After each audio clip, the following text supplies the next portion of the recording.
know what it is right here on the RemiX Morning Show on Black Power Media. That's right, we are on Black Power Media time this morning. I go by the name of the Ear Doctor and your host for the day, Jackie Lukeman and Kamal K. Franklin. What up, y'all? How y'all doing? How you Good doing? morning. Oh no, wait, my greeting. Good morning. Revolutionary greetings to all my Africans of varying hues and proclivities. Oh, Okay, I like that's for all encompassing. I like that. I like that. All encompassing. I love All that. encompassing. Yeah. you gonna make me Well, go I'm to grouchy court. today. Okay, As today. you can see, as you can see from my background, let me just explain this. I'm in my daughter's room hiding from my 6-year-old because the COVID again struck at the school. And even though he don't got it, they did this a whole thing one more time of like he was in close contact. He got to stay home. And as soon as he finds me, it just happened Thursday. I just cut off on Thursday. It's going to happen again but I'm just letting people know. Is he asleep? No, he's having breakfast. Please. So after Oh, breakfast. so he's hunting around the house like, where's that? Yeah. Yo, so what do you think the solution is for this whole school thing, man? Because it's like you send them, they come home. You send them, they come home. I don't Is it know. homeschooling? Well, that'd be worse. That means I got to spend all my time with them. Well, I mean, you know how they was doing a remote learning. I mean, Well, I don't. I go back and forth. Sometimes I'm like, unless they can find a really safe way, because I think there is a thing around teachers also needing to feel secure, and putting them in a place where there's 25 people, relatively speaking, in close contact, and people aren't, But again, on the other side, all the studies are showing that kids who stay home and don't have access to in-place learning, they're suffering in terms of learning and test scores and the rest of it. So some of it is trial and error. I don't have a solution. I just know that when my boy's home, there's going to be problems with my work output. And so, you know what I'm saying? yeah. And it's funny. My son right now, he does terrible remote learning. He even said, I can't do this. Went back to school busting straight A's. So I get it. I couldn't be there at home all comfortable trying to do no work neither. I'd be like, please. So I on can't TV. weigh in on this one because I just have a dog. So, if I could send him off to school somewhere, I probably would. Well, what about remote working, Jackie? Do you like? I'm back to remote again because I do have this stupid condition that if I caught this virus, it could be pretty serious for me, and so I'm back to remote again for a couple of months until this variant dies down, and we'll see what happens.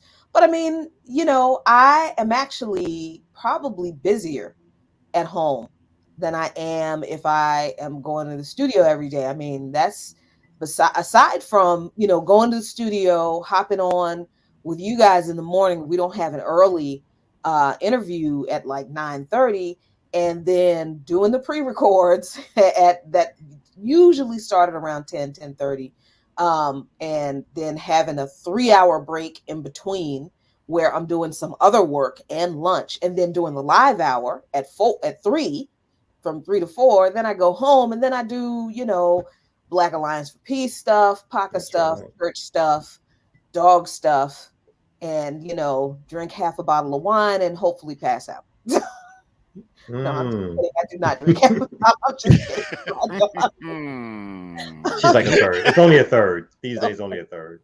I don't. Just no. So I mean, yeah, I'm pretty productive, when I'm at home, because I think that's just kind of like the nature of the work I do, thankfully. But I kind of always have been that way. I used to, have a couple telework days at my straight job when I worked at when I was a contractor, and actually would go up to Baltimore on my telework days and do work for the Real News Network.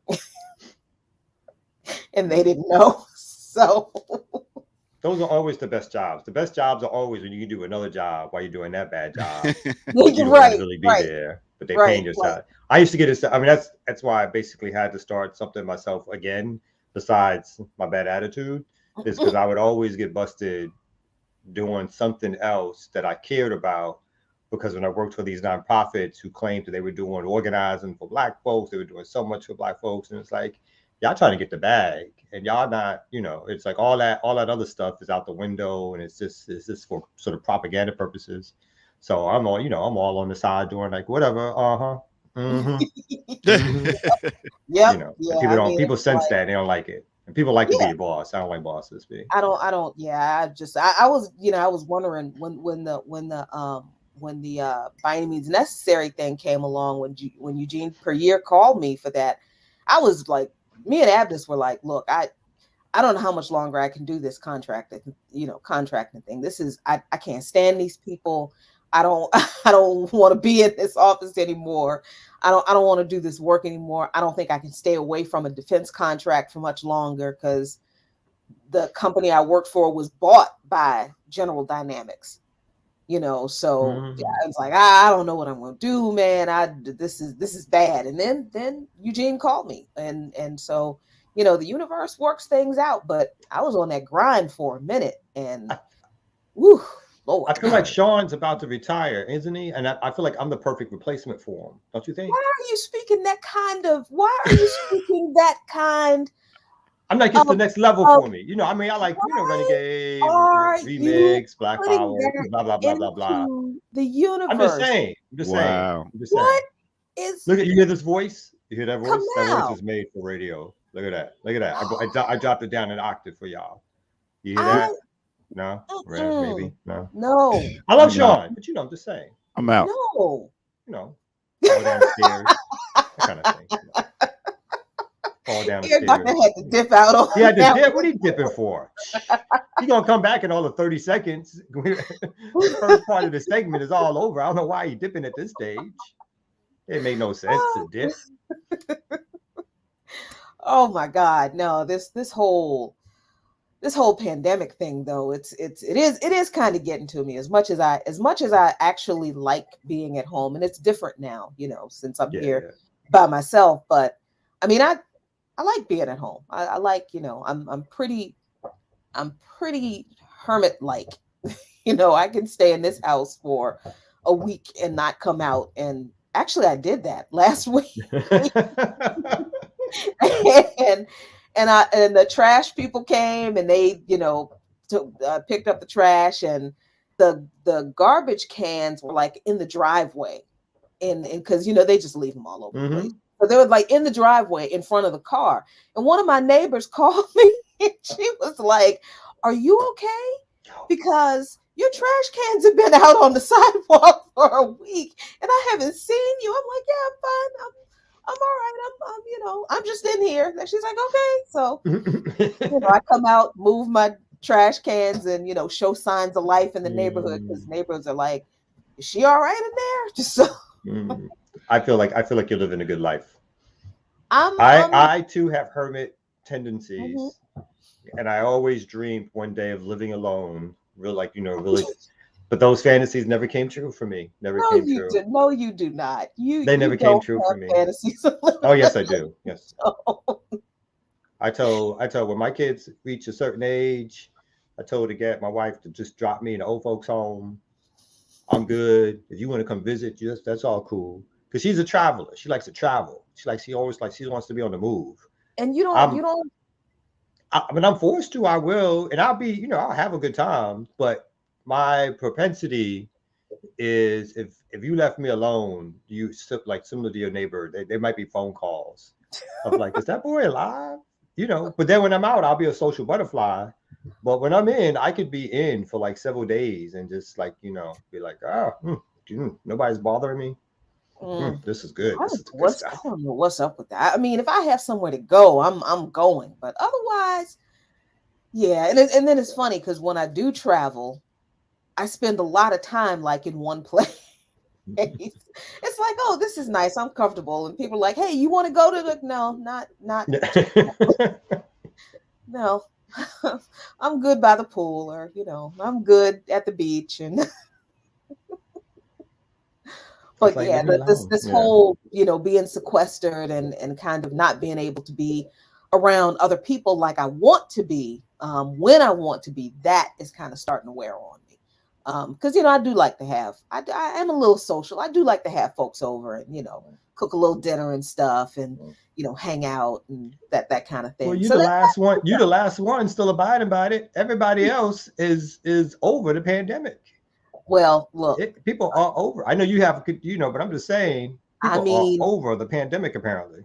I mean that's good for them. But if anybody would like to pay my dialysis bills, True. I mean, I'm still waiting to get this damn kidney biopsy done. These people have not. It's been like since June, and I don't know what the problem is. So I'm just like, do y'all need me to stick a needle in my own kidney and send it to you? I mean, because seriously, Well, don't you worry about it. When I become co-host by any means, I'm gonna fight for you. do not listen. What do you mean? Sean can do other things. He can do like some TV commercials with that voice. You know what I'm saying? He can do all that. Leave my co-host alone. Keep my co-host name out your mouth. Don't do Damn. Yeah, doctor, won't you come back on for a second? Hey, Jackie, man. I know Kamal for almost 3 years, never been invited to this house for dinner or anything, man. So No. Oh my no. I'm scared too much. He invited me to the door one time. I got to look in. Exactly. I was like, where you going, baby? Exactly. I threw the package out the door. I was like, here you go. That's what you came from. There you go. All right, thanks for coming by. All right. Kids screaming terrible, in the background. You don't want him as a co-host, man. Oh, damn. You just crotchety old man already. Yeah. That's not. You don't want him as a co-host. You'll never see the inside of his house or anything. No cookouts, nothing. That's not comradely. That's not people did complain. People did complain when I lived in the projects. A quick story. Part of reaching the next level of the organization I was in, they said I was in line to do it, but one reason why it took longer was because people were like, "We never got inside your house. We didn't know your family." I was like, "I don't need to know my family." It's like, we dropped you off in front of the projects. We didn't know you went in, that kind of thing. I was like, "What do you think I'm doing?" Drop me off down the block. Somewhere else. I'm like, why did you think I have you drop me off in front of 205 Albany if I'm not going in the building? I was like, all that spy shit, and I know y'all want to be all weary about people, but damn, they're like, no. Anyway, let's get to our first break. It's gonna be a sample, so let me give you all a sample. We're gonna do it like that. All right, let's do that. Remix.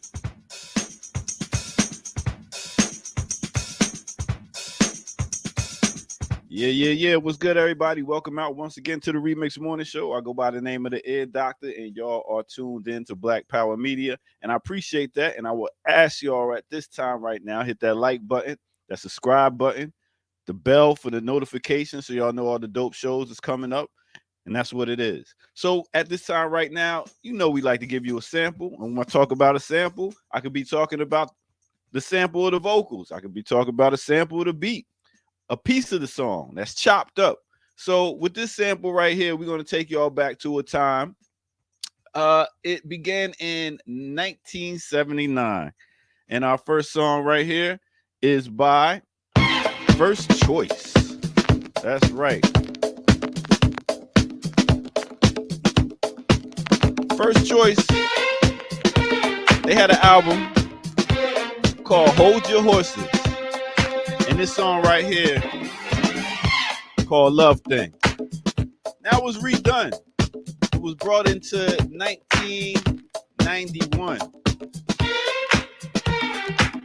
to a place called Brooklyn. Come out knows about Brooklyn. Treat me right, I'll be good to you. All right, so we had that right there. And then as I was saying, we took it to a place in Brooklyn with a brother that goes by the name of, that's right, Chubb Rock. He had an album called The One with Treat 'Em Right in 1991. 1990, Chubb Rock jumps upon the scene with the lean and a pocket full of green. The green doesn't symbolize I made it on the top, but RoboCop last year was a shock. That's right. So that is your sample for today. taking you from 1979 with First Choice to 1991 with Chubb Rock.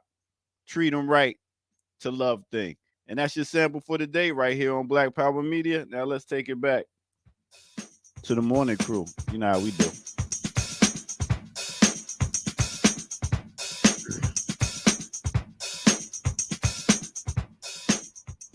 Yeah, yeah. Sweet. I actually forgot of the name of that group, First Choice. I love that song. Yeah, that was a joint right there. Yeah, that's And all I mean, time he straight up took the beat on that one. He straight Yeah, up took the beat yeah, and the chorus. Treat 'em right. yep, Woo-hoo. yep, I mean, yep. I was just Go gonna ahead. say that was a time when that hip hop was about dancing, having a good time, and stuff like that. So it took that dance track and rhymed over, and people was up in the party getting it, Yeah, sweating, all that. yeah. Yep, So yep. I don't know if they paid everybody though, but you know what I'm just saying. If I made that No, beat, it I'm turns just out they saying, didn't pay a and I lot of saw it, and people. Chubb was like rocking it, making, you know, at the time what looked like hundreds of thousands, probably, maybe a few thousand that because the record company yeah, probably back took all then that. Yeah, '91. Come on. Yeah. yeah, 91. Yeah, he made a couple of dollars, but I would sue the record company. Put it like that. I'm like, that's my beat, son. Word. That's what it is. That's your sample for the day. I'll catch y'all next break. Peace. Peace. Y'all ready? You ready to slap that map? Spin that Yes, globe? let's slap the map because there's a lot of news from around the world. Well, two specific places that we want to talk about today. So let's slap that map. Slap it. Boom.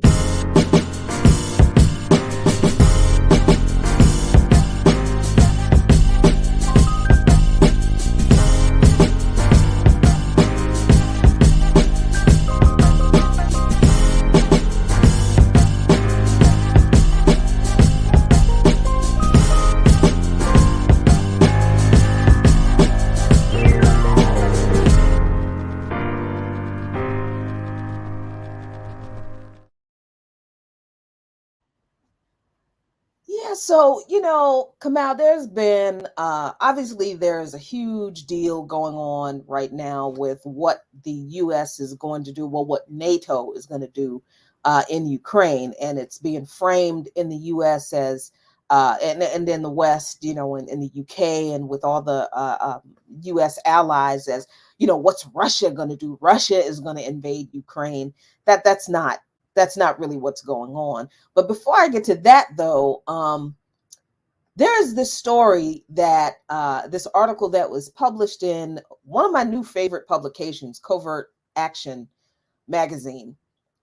And this guy, Jeremy Kuzmarov, who is turning into one of my favorite journalists, he's the managing editor of Covert Action. He wrote this great article about the commander of AFRICOM, who has committed war crimes in his long military career, but particularly in his command of AFRICOM.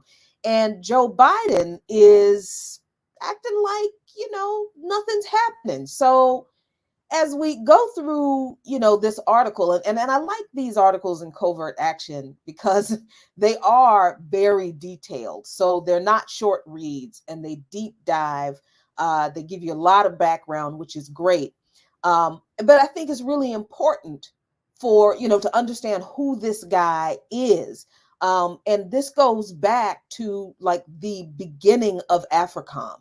And Kazmarov really digs into this in this article. He ties in Syria and the U.S. and its allies' attack on Syria from 2014 to 2019.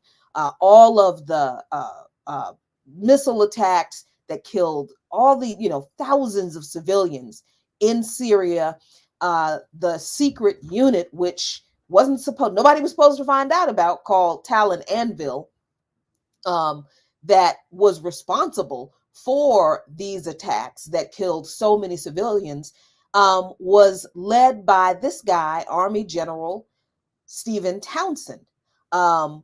He was the commander of the offensive against the Islamic State, so-called, in Syria, authorized these airstrikes, and ordered his commanders basically to just, bomb whatever the heck they saw.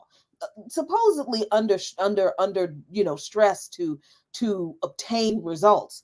I mean, I don't know what results they're supposed to obtain other than, it's like this obscene game where they play, where it's almost like you remember that movie Death Race 2000, where you get points for how many people you killed. That's what this sounds like, Yeah. That's exactly so what it is. It's a strict, quick interruption. It's really around terrorizing the general population, and unless you allow them to do what they want to do, they're going to continually be terrorized, right? So, Yep, exactly. So this guy, Stephen Townsend, was the commander of this secret unit, Talon Anvil, in Syria. But he wasn't fired. Now, remember when all of this came out about all these civilian deaths in Syria, this guy wasn't fired. He was promoted. He was promoted in 2019 to become the head of AFRICOM. And he is the head of AFRICOM now. So he's using the tactics that he oversaw in Syria in AFRICOM, in his command of AFRICOM, all over the place. We know that AFRICOM has carried out hundreds of airstrikes in a decades-long war. It's really not a war. It's exactly what you said, Kamal, this campaign of terrorism against really the people of Africa, but the U.S. will claim it's against the terrorist or Islamist, fundamental Islamist extremists, Al-Shabaab. But let's be clear where Al-Shabaab came from. They emerged after the U.S. Ethiopian invasion overthrew the moderate Islamic Courts Union. That's where Al-Shabaab came from. Again, the U.S. creating a threat that they say they have to now use military weaponry to contain or eradicate. Amnesty International has condemned AFRICOM, and I know Amnesty International has problems, but they've condemned AFRICOM for the wanton terrorism and murder of civilians in Africa. And, look, Townsend is still AFRICOM's commander. There's a whole lot in this article. I'm going to drop it in the chat for you all to read. But it's interesting, Kamal, that, I know that poor Joseph Biden has a lot of problems right now. But, I mean, Biden hasn't said anything about Townsend. And this is why. Because Townsend admitted in testimony before the U.S. Senate Armed Services Committee that 26 African nations, and this is a direct quote from him from his testimony, hold reserves of minerals determined to be critical to the U.S. economy and national security. He also emphasized the importance of AFRICOM in keeping vital shipping lanes, which he said are key to the movement of Africa's vast natural resources, including energy and strategic minerals, open to international trade. So, I mean, once again, we see, another warmongering U.S. Imperialist saying the quiet part out loud. And it's done in a way that, we don't pay attention to it because it doesn't make the mainstream media coverage. We don't know anything about it.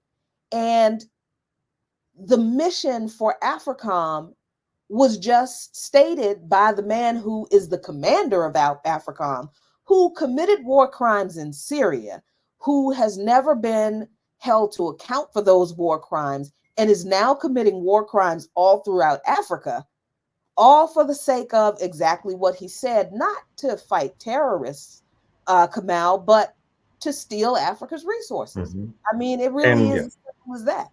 And what you call war crimes, the United States gives out medals for, and they give promotions for, because when the United States commits it, it could be considered a tragic mistake at best once it's discovered by the public or the media. But when it's not discovered by the public or media, it's just considered sound policy, warfare battle that puts them in a better position. Because I've noticed recently there's been a few mainstream stories in the New York Times, NPR, which have begun to cover, the plethora of civilian deaths that have been happening in both Afghanistan and Syria over the last 5 years, like newly released videotapes, investigative reporting that's sort of going through all the different drone killings and how they weren't following proper procedure, and just killing or dropping drones based on sort of expedience, and just deciding that these were targets and so forth, again outside of their own protocol. And again, like you said, no one's been punished for it. No one's been given criminal charges for it, because in the estimate of the United States military, again, it's necessary to terrorize the general population into scaring them. If you don't vote our way, or if you don't go our way, this is what you're going to be subject to. It's less about hunting terrorists than it's about making sure that the general population understands that they won't be safe until they decide the way the United States wants them to decide. And I think that's really that's also the heart of it. In addition to capturing resources for the United States, it's a battle strategy. And again, because the Western media is so powerful, they control the narrative as to how these things are going to be looked at.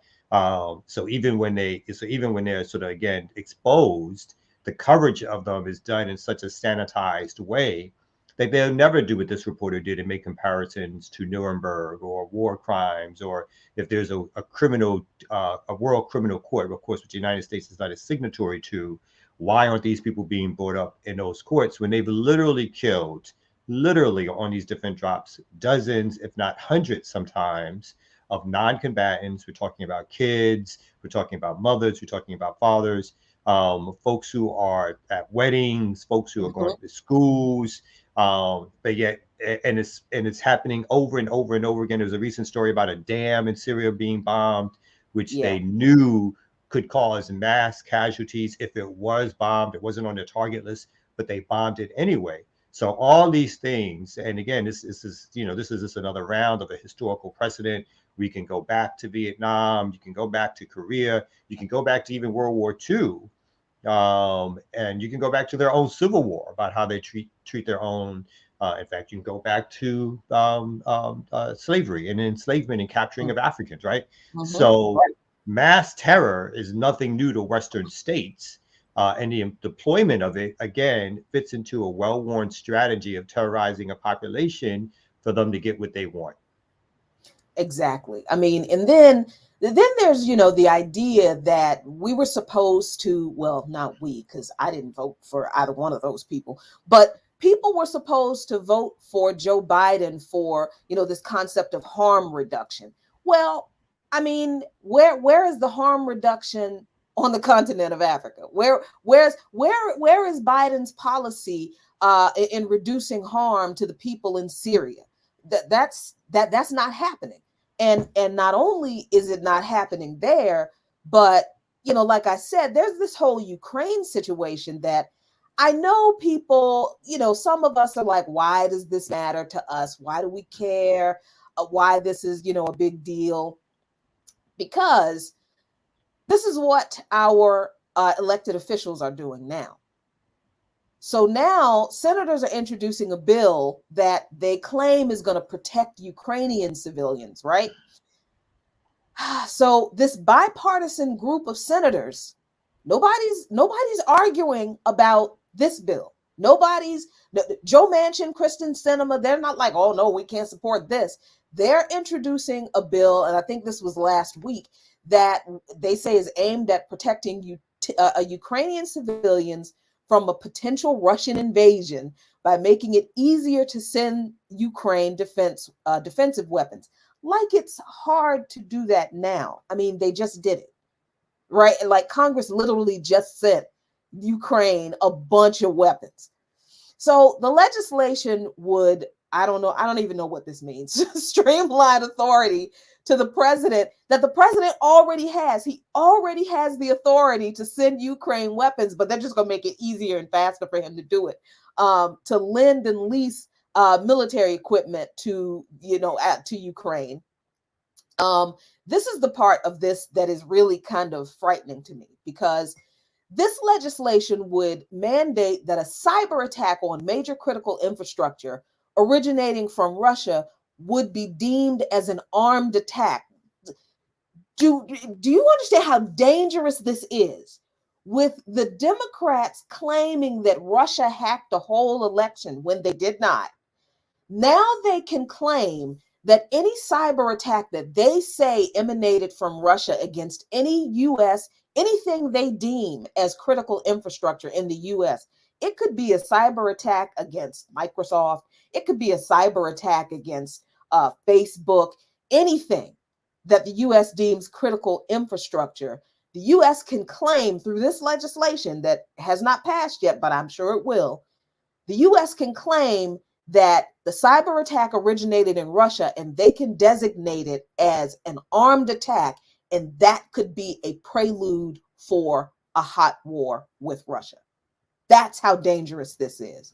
Lawmakers on both sides of the aisle have been asking for this legislation, and the administration last month, while we were waiting to see what they were going to do with Build Back Better, when the child tax credits expired, when the eviction moratorium expired, the Biden administration approved $200 million, an additional $200 million in defensive security and assistance to Ukraine in the event that Russia invades Ukraine. This is in addition to, I think it's $300 million that's already in the NDAA that is allocated for Russia, or maybe it's $500 million. It's hundreds of millions of dollars that we didn't get for anything. Yeah, so that's this, which is bad enough. That's bad enough, Kamau. But then, guess who is also doing it? That was the Senate, the House of Representatives, the democratically controlled House of Representatives, is also drafting a bill exactly like the Senate bill. The Democrats are rushing through a massive Ukraine defense bill. Mama Bear Nancy Pelosi told members of a caucus on Tuesday, just yesterday, that she is looking to skip markup of the bill. They're not even going to review it and change anything. Just move it straight to the House floor for a vote as early as next week, and it will, mark my words, it will pass. Now, usually, pass flying. Like, it's. I think it will be an overwhelming majority vote for, with maybe 7 or 9 votes no, and maybe 1 abstention, maybe. But yeah, it is. The squad does. Yeah, exactly. So this is my problem with this article with in The Intercept. Now, the way they describe the situation in Ukraine is very problematic. This is why you have to read through articles. You can't just read the headline, because the devil really is in the details. This article is very inaccurate. They describe this situation in Ukraine very inaccurately, because the author says that with more than 100,000 Russian troops reportedly stationed along the Ukrainian border, let's get this straight. Russian troops are in Russia. They are inside Russia. They're not on the Ukrainian border. They're in Russia. So they're doing exactly what NATO and the US and its allies have been doing in all of the countries surrounding Russia, which is conducting military exercises for years, trying to provoke Russia, right? The article does not mention that at all. And then they say that British intelligence released an unusual report over the weekend on an alleged plot to install a leader friendly to Russia.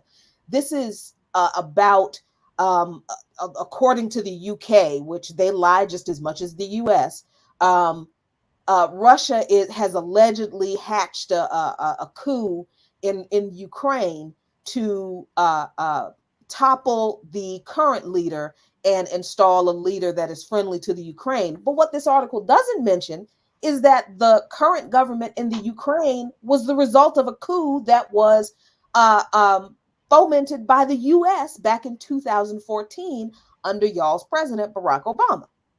Mm-hmm. So that is extremely irresponsible, and the fact that the Ukrainian government is full of fascists, and Obama knew it, Biden knew it, State Department knew it.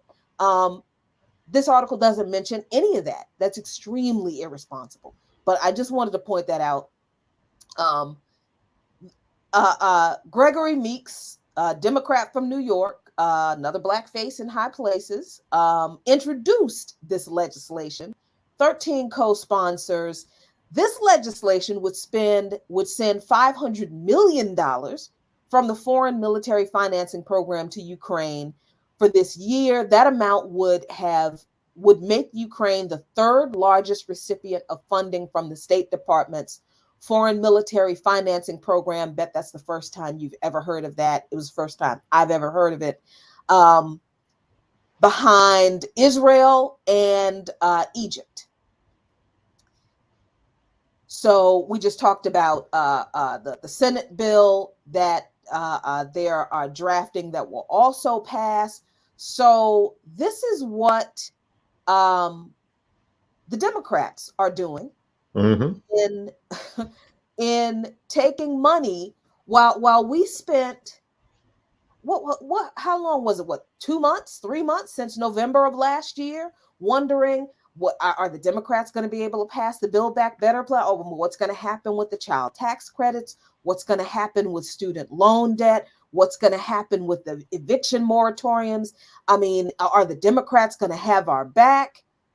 No, to all of those, to every single one of those, but they have no problems throwing money at the Ukraine when this is a situation that, once again, the United States and NATO have created in order to justify going to war with Russia. Russia is not invading Ukraine.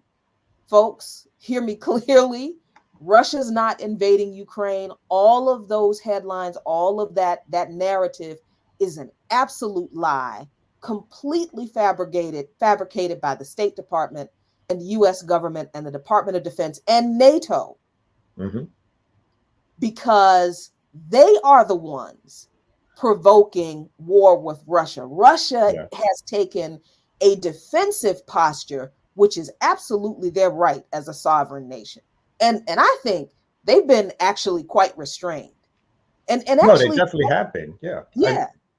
I mean, again, you know, this is policy that goes back to when Russia was the Soviet Union, and it's about encircling Russia because it doesn't necessarily always agree with, and a lot of times is an opposite pole to Western dominance around the world. And so, again, whether or not you like Russia's policies or that kind of thing, you have to think about the position that Russia, again, formerly the Soviet Union, is in, where the same strategy that the West continually employs, which is surrounding, sanctioning, stopping trade for nation states that don't basically wither under U.S. pressure or Western pressure. This is the same thing that's happening. It's like since World War II, NATO, and since the fall of the Soviet Union, I should say, in particular, NATO has continually, even though it's made agreements otherwise, to creep closer and closer to Russia's borders, to surround Russia with state-of-the-art military equipment that can be fired upon Russia at any moment. Think something that the United States, you know, when the idea of putting missiles in Cuba, right, triggered the so-called Cuban Missile Crisis, the United States would never allow that, right, without some pushback, fight, tremendous media pressure, tremendous propaganda to talk about somebody's at our borders.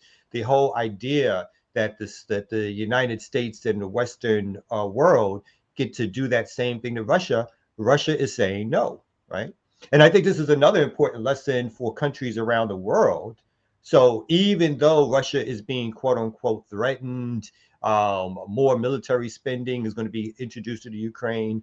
Understand this: if there wasn't a war in the Ukraine, the United States and the Western counterparts want no part of Russia. And so, Mm-hmm. what's the lesson? The lesson is if you build yourself a bigger, better military, right? If you do that, you have some protection against Westerners attempting to overthrow your government and attempting to destabilize you to a degree. If this was another country, a small country which could not defend itself, there would have been an invasion already, right? Right. There would have been an Exactly. overthrow of their president. There would have been an invasion. There would have been some story concocted as to why it was needed. Mm-hmm. There would have been troops on the ground in that country.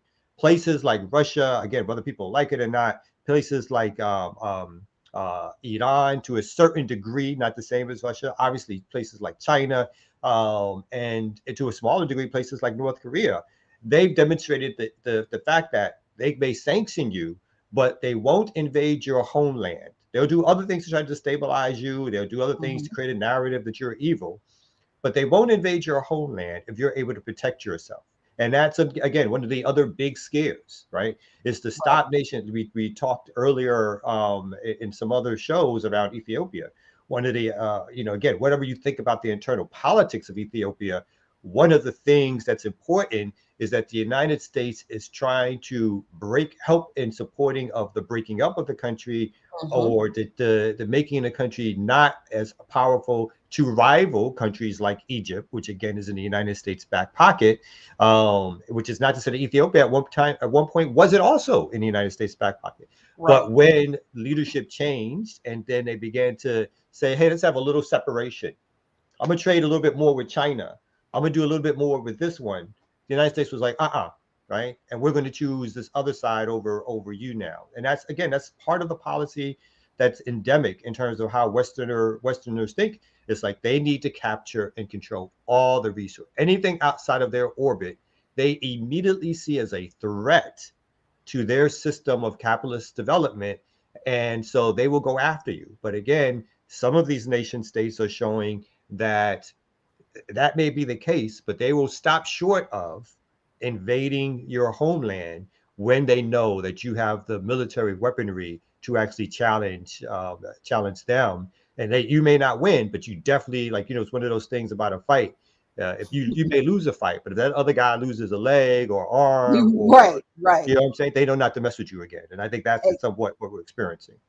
Exactly. And I mean, I know a lot of people are like, why should we care about this stuff? Especially because, we are colonized people in the United States ourselves. Why should we care about these things? Well, here's the thing.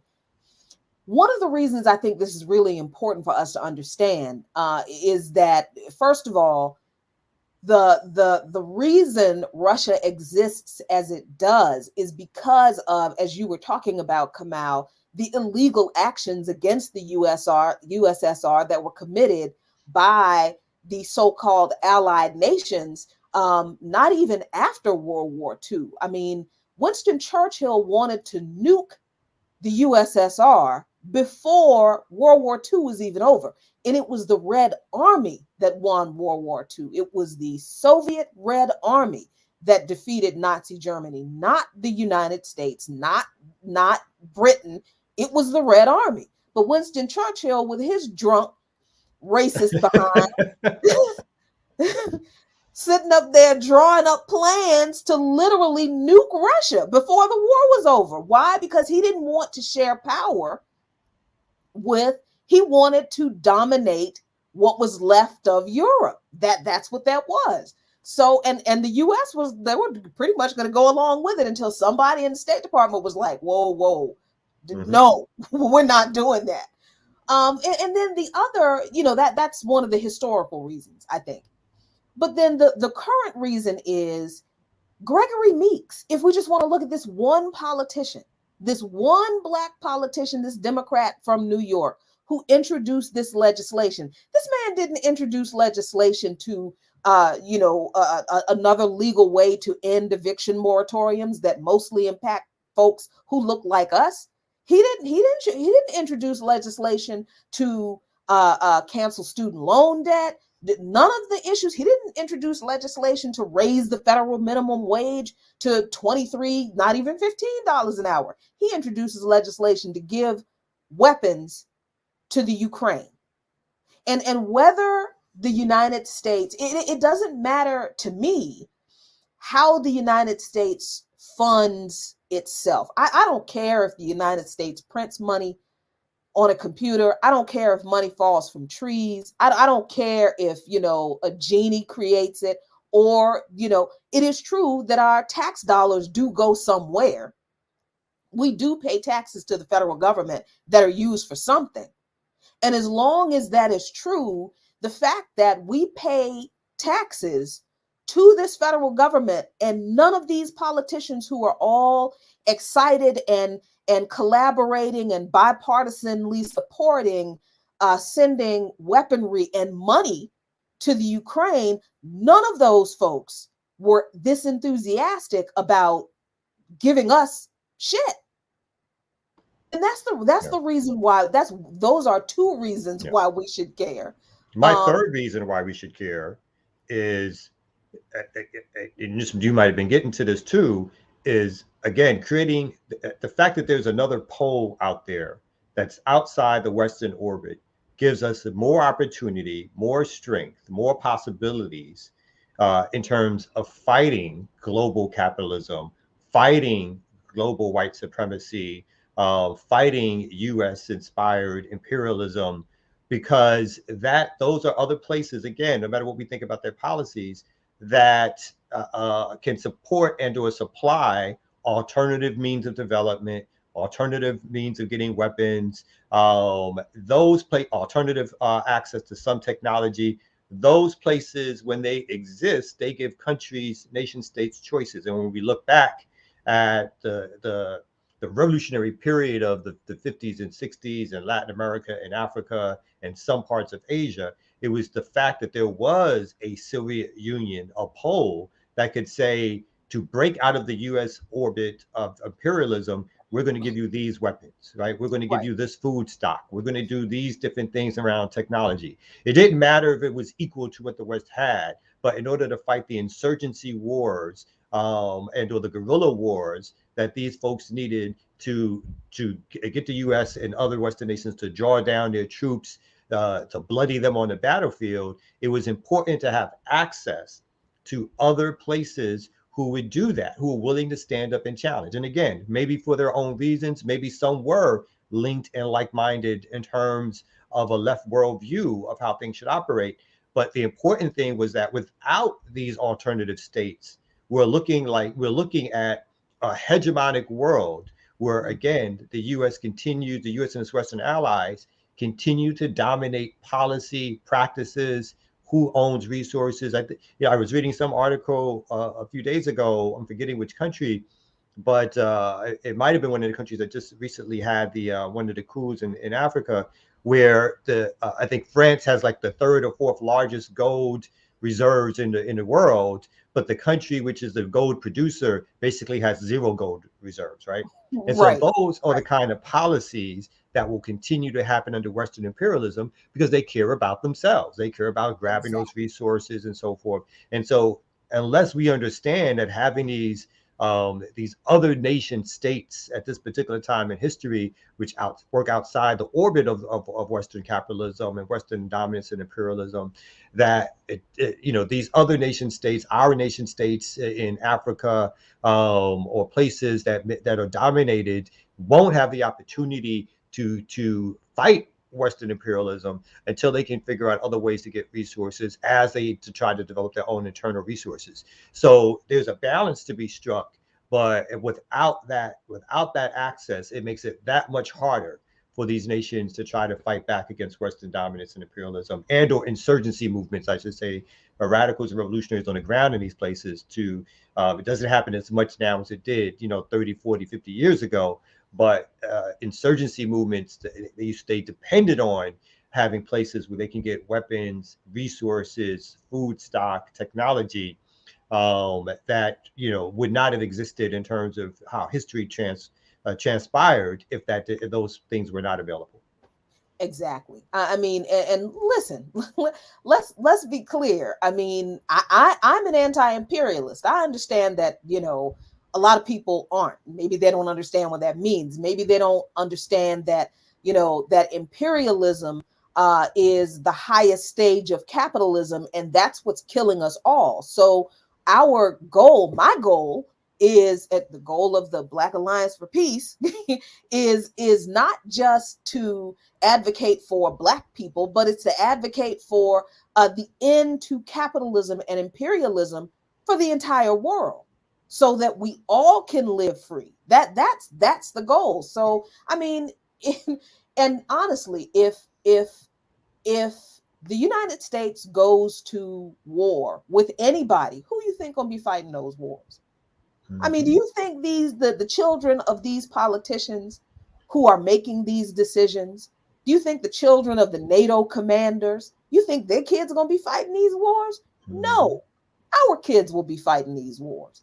So that's why these things are important. And we can't sit here in the belly of the capitalist and imperialist beast talking about we want justice and freedom and liberation in this country and not understand that we don't get it as long as we are okay with this country denying it to everyone else in the world. That's not That's how right. being an anti-imperialist works. I know that's how some people want it to work, but that's Yeah. not how it works. And it's and lastly on that same point, for us as a people to become complicit even more so in US imperialism again, whether it's in Europe and as it's happening in Africa, as it's happening in Latin America, it is just a strike against us in history, right? It's a strike against what our own history is here in this country.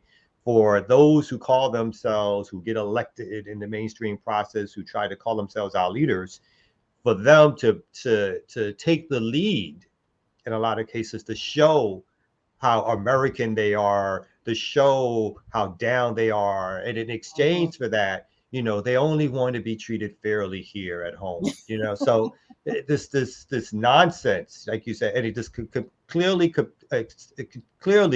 it shows our own capitulation at times in terms of siding with the imperialist power because we think that means we gain more freedom or acceptance or so forth for that. I mean, it's the Mhm. bastardization of our own history, and so it's just something that we always have to stand up and fight against. All of the time. And speaking of standing up and fighting, is Ear Doctor in the ring? What's going Uh on? oh, uh oh, uh oh. Oh, Well, now he not on the stage. Oh, my Oh, yeah. bad. not today. I'm doing an artist spotlight, but like y'all was saying, man, colonizers gonna colonize. Mm. That should be a new rap song. Colonizers gonna colonize. I need that on a That's what t-shirt. they do. In fact, Hey, as soon as I get off, I'm gonna rush and tweet that out. See if I know. hey. Word. So we're gonna take a quick break here, and we're gonna give y'all a spotlight on an artist that's pretty dope in our culture. So let's give it to All her. right, let's Cool. do it. Remix.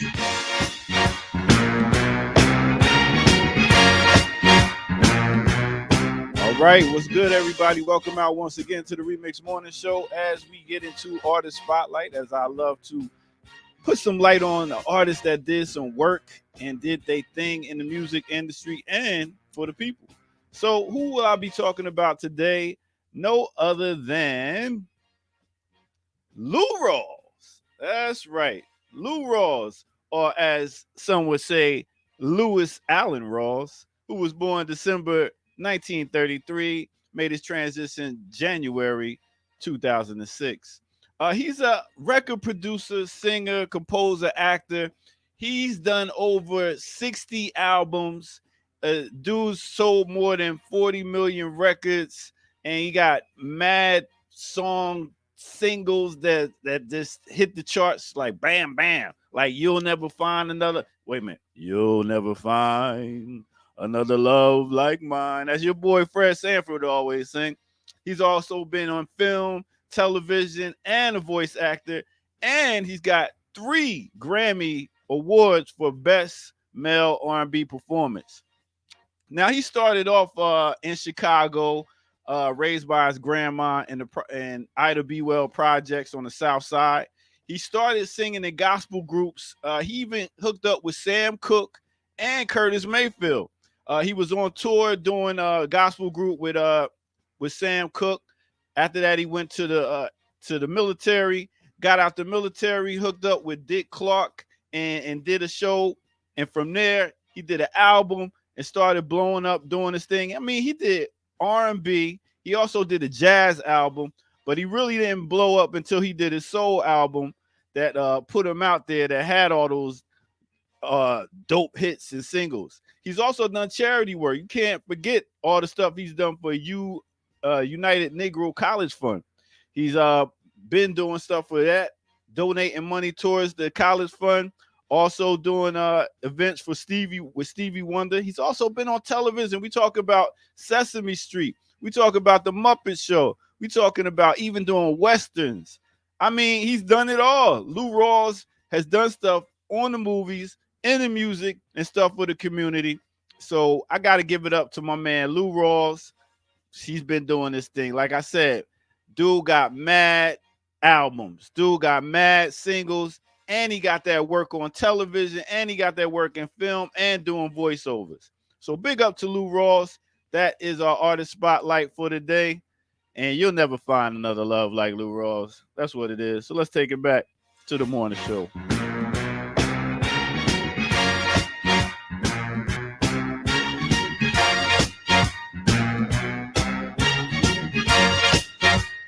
Yeah. You never find another love like mine.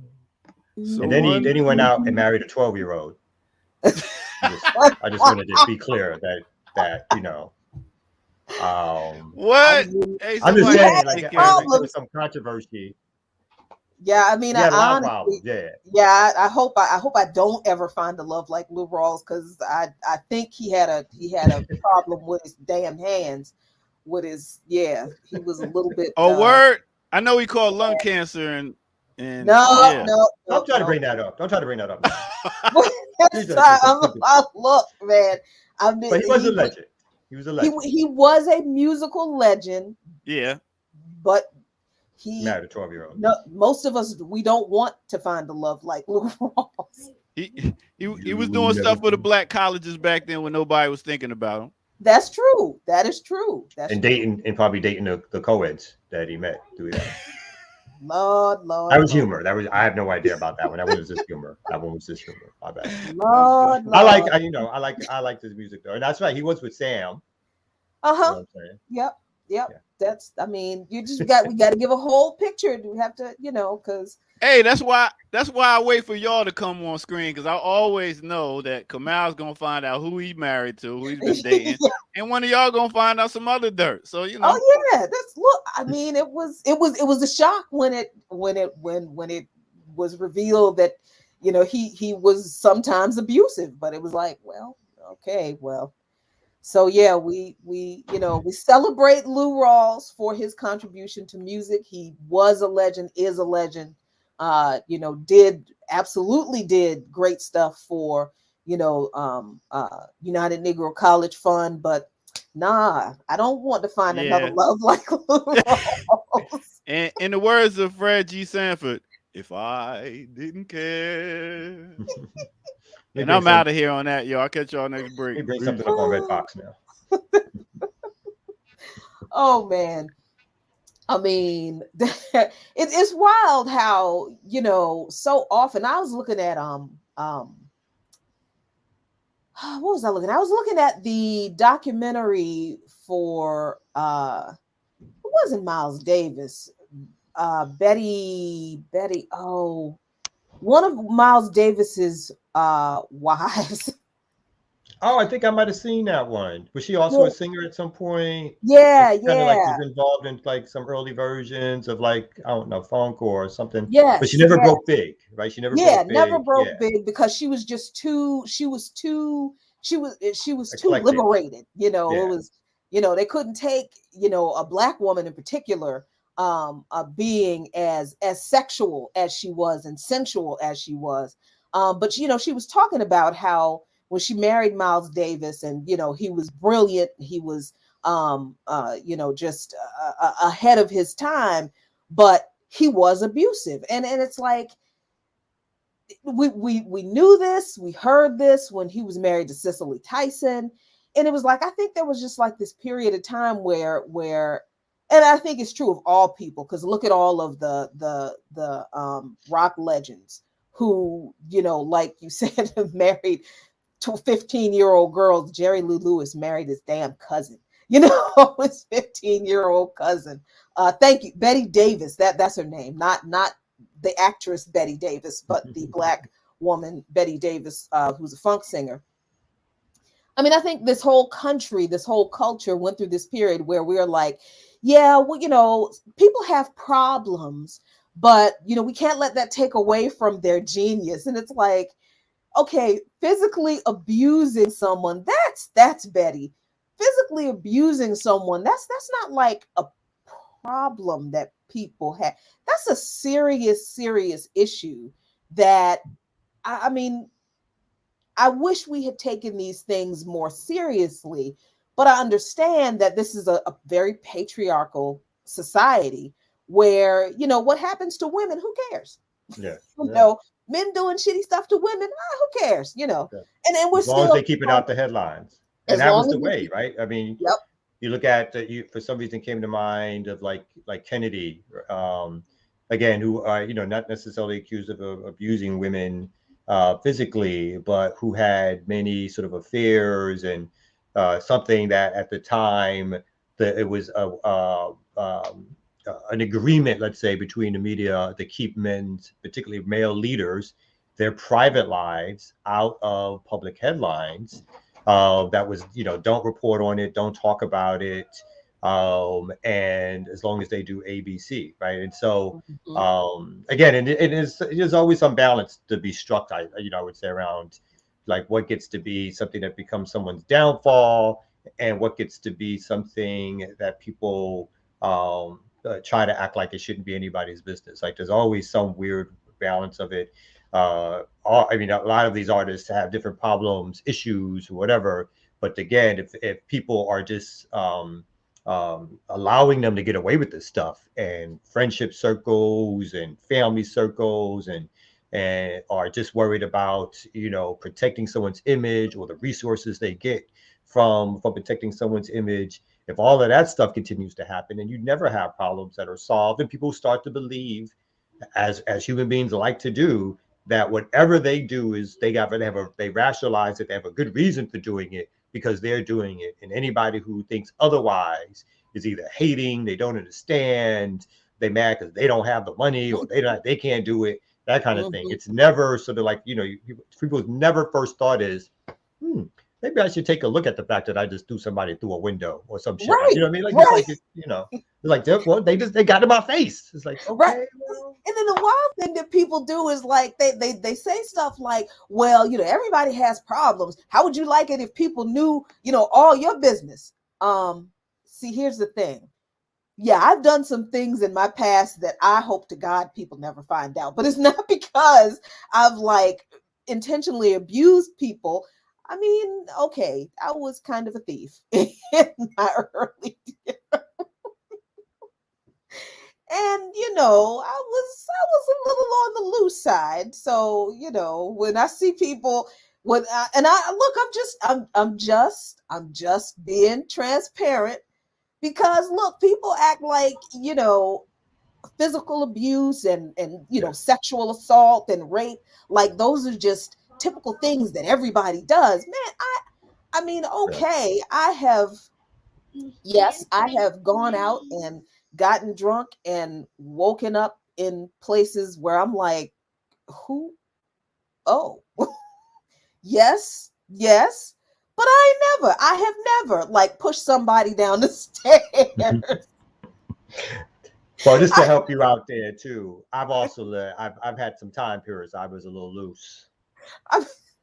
But similarly, it doesn't. Yeah, I mean, there's certain things you may need a talking to about, and there's certain things that can lead to potential criminal investigation, and or this to be, just uh, have permanent scars on other human beings, right? And Right. again, some of Right. that stuff can definitely be um, there's obviously some gray areas sometimes in terms of relationships and stuff like that, but there are no gray areas to me when it comes that you're violating somebody's body, when Yeah. you're obviously physically stronger than someone, and you use that to dominate them and to physically hurt them. So and again, I'm not I know we started off. Oh no, I think there is some accusations of the walls. I was trying to be protective of them because I would have been thinking Mhm. about the girl, but no, but I mean, but all those things have to be considered around how we, again, how we think of not only our artists but our sort of everyday lives. Because the fact that we don't talk about these things means that they continue to happen. And and again, I think that's everything from spousal abuse to partner abuse, and not just men, right? Men, women, Right. Right. child abuse kind of thing.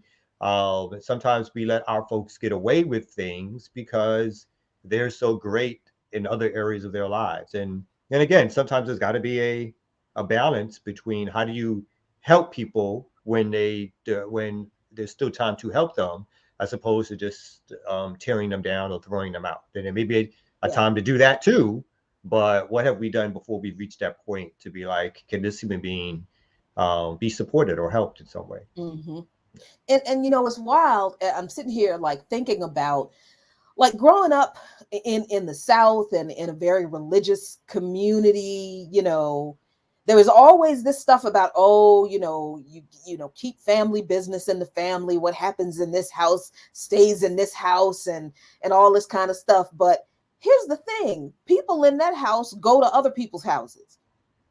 Right? And people in other folks' houses come to our house. So we all interact with each other. And there's no such thing as what goes on in this house stays in this house, because people take that shit everywhere else.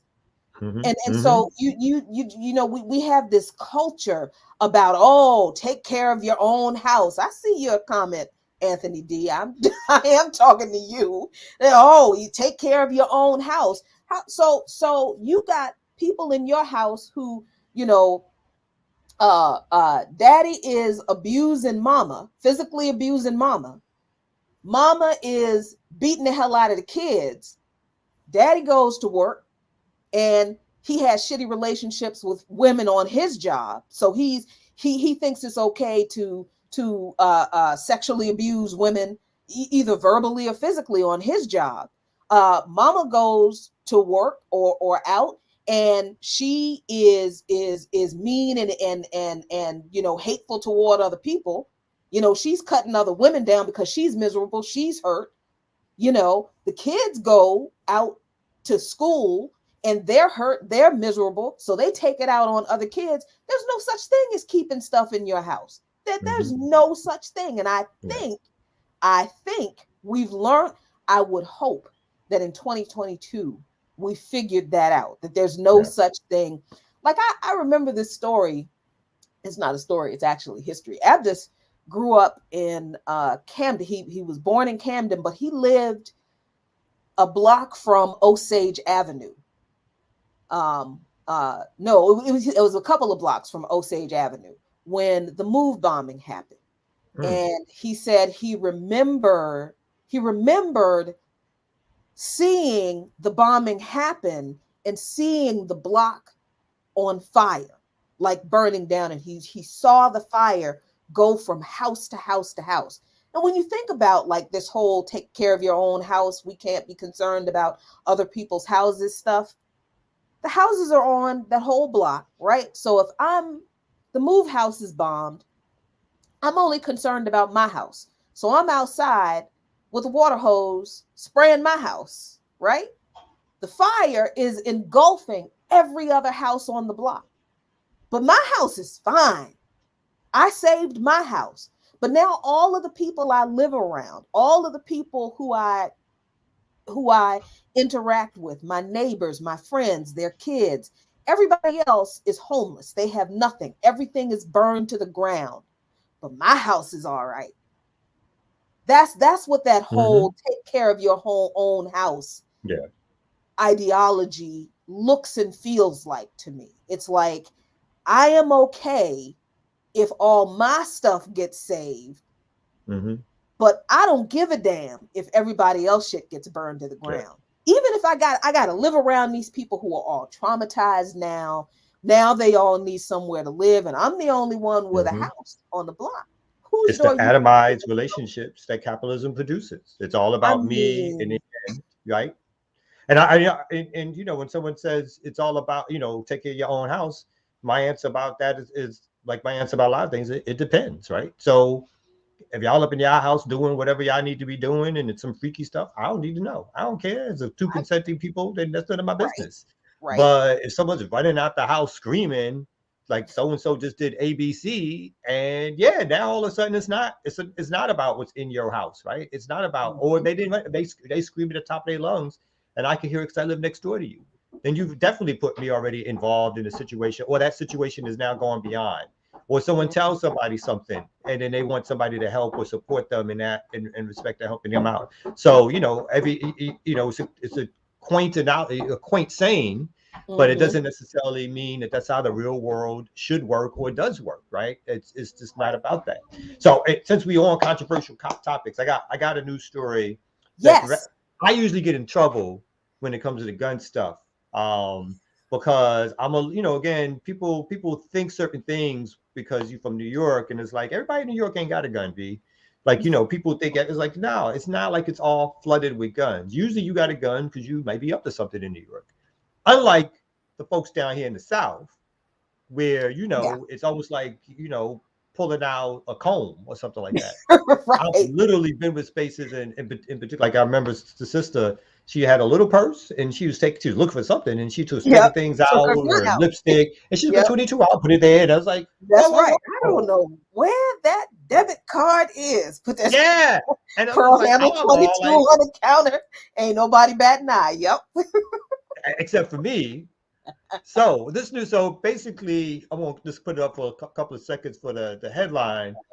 Is the city in Silicon Valley just voted to institute the first in nation gun ownership requirements. And part of those requirements is that the San Jose City Council voted Tuesday night to adopt the first in nation ordinance requiring most gun owners to pay a fee and carry liability insurance.